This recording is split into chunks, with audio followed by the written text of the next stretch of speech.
ഇരിങ്ങാലക്കുടയിലെ കഴിഞ്ഞ കുറച്ച് ദിവസമായി വാർത്തകളിൽ നിറയുകയാണ്. അതിൽ ചില തീരുമാനങ്ങൾ ഉണ്ടാകുന്നുണ്ട്. ഇരിങ്ങാലക്കുട കൂടൽമാണിക്യം ക്ഷേത്രത്തിലെ കഴകം ജീവനക്കാരനായി VA ബാലുവിനെ തന്നെ നിയമിക്കുമെന്നാണ് കൊച്ചിൻ ദേവസ്വം ബോർഡ് ഏറ്റവും ഒടുവിൽ അറിയിക്കുന്നത്. നിയമനത്തോട് സഹകരിച്ചില്ലെങ്കിൽ തന്ത്രിമാർക്കെതിരെ നടപടി സ്വീകരിക്കാനാണ് ദേവസ്വം ബോർഡിന്റെ തീരുമാനം. ക്ഷേത്രത്തിലെ ജാതി വിവേചനത്തിൽ മനുഷ്യാവകാശ കമ്മീഷൻ സ്വമേധയാ കേസെടുത്തു. വിഷയത്തിൽ തന്ത്രിമാർക്കെതിരെ കടുത്ത വിമർശനവുമായി SNDPO general secretary Vellappally Natesan രംഗത്തെത്തി. Cochin Devaswom board chairman CK ഗോപിയുടെയും വെള്ളാപ്പള്ളി നടേശന്റെയും പ്രതികരണങ്ങളിലേക്കാണ് നമ്മൾ ഇനി പോകുന്നത്. ഇത്തരം ചാതുർണ്യ വ്യവസ്ഥ മനസ്സിൽ വെച്ചുകൊണ്ട് നടക്കുന്ന സവർണ തമ്പുരാക്കന്മാരെ നിലത്ത് നിർത്തുവാൻ ഇവിടുത്തെ ഹിന്ദു സമൂഹം ഒന്നാകെ ഉണർന്ന് പ്രവർത്തിക്കണമെന്ന് മാത്രമാണ് എനിക്ക് പറയാനുള്ളത്. മതദ്വേഷമുണ്ടാക്കാൻ പ്രവർത്തിക്കുന്ന ദുഷ്ടശക്തികൾക്കെതിരെ ശക്തമായ നടപടി ഗവൺമെന്റ് ഭാഗത്തു നിന്നുണ്ടാകണമെന്ന് മാത്രമേ ഈ അവസരത്തിൽ എനിക്ക് അപേക്ഷിക്കാനുള്ളൂ. അശ്വിൻ പാലാഴിയാണ് തൃശ്ശൂരിൽ നിന്ന് കൂടുതൽ വിവരങ്ങളുമായി ചെയ്യുന്നത്. അശ്വിൻ, എന്തായാലും ഈ കൂടൽമാണിക്യം ക്ഷേത്രത്തിലെ ഇപ്പോൾ ഈ വിവാദം അത് കൂടുതൽ ചർച്ചയാകുന്നുണ്ട്. പക്ഷേ കൊച്ചിൻ ദേവസ്വം അതിന്റെ കൃത്യമായ നിലപാട് വിശദീകരിക്കുന്നു. ബാലുവിനെ മാറ്റി നിർത്തില്ല, ആ സ്ഥാനത്തിന് തുടരുമെന്ന് പറയുന്നുണ്ട്. അതിനോട് ക്ഷേത്രത്തിൽ നിന്നുള്ള പ്രതികരണങ്ങൾ, ക്ഷേത്രം ഭാരവാഹികളുടെ പ്രതികരണങ്ങൾ വരുന്നുണ്ടോ?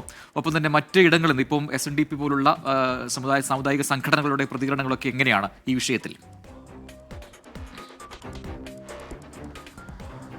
പ്രജിനി, ഇത് വാർത്തയായി പിന്നീട് വലിയ പ്രതിഷേധങ്ങളൊക്കെ ഉണ്ടായ ശേഷമാണ് കൊച്ചിൻ ദേവസ്വം ബോർഡ് ഇത്തരമൊരു നിലപാട് സ്വീകരിച്ചത് എന്നുള്ളതാണ് എടുത്തു പറയേണ്ട കാര്യം. അതായത് ആദ്യഘട്ടത്തിലൊന്നും ബാലുവിനെ തിരികെ കഴക പ്രക്രിയ നടത്തുന്ന ജോലിയിലേക്ക് തന്നെ തിരികെ എടുക്കും എന്നുള്ളൊരു നിലപാട് കൊച്ചിൻ ദേവസ്വം ബോർഡിന് ഉണ്ടായിരുന്നില്ല. പിന്നീട് ഇന്ന് ആണ് ഔദ്യോഗികമായി തന്നെ ബാലു അവധി കഴിഞ്ഞ് തിരികെ വരുമ്പോൾ കഴക ജോലിയിലേക്ക് തന്നെയാകും ബാലുവിനെ തിരികെ എടുക്കുക എന്നുള്ളൊരു നിലപാട് വ്യക്തമാക്കുന്നത് ഇന്ന് മാത്രമാണ്.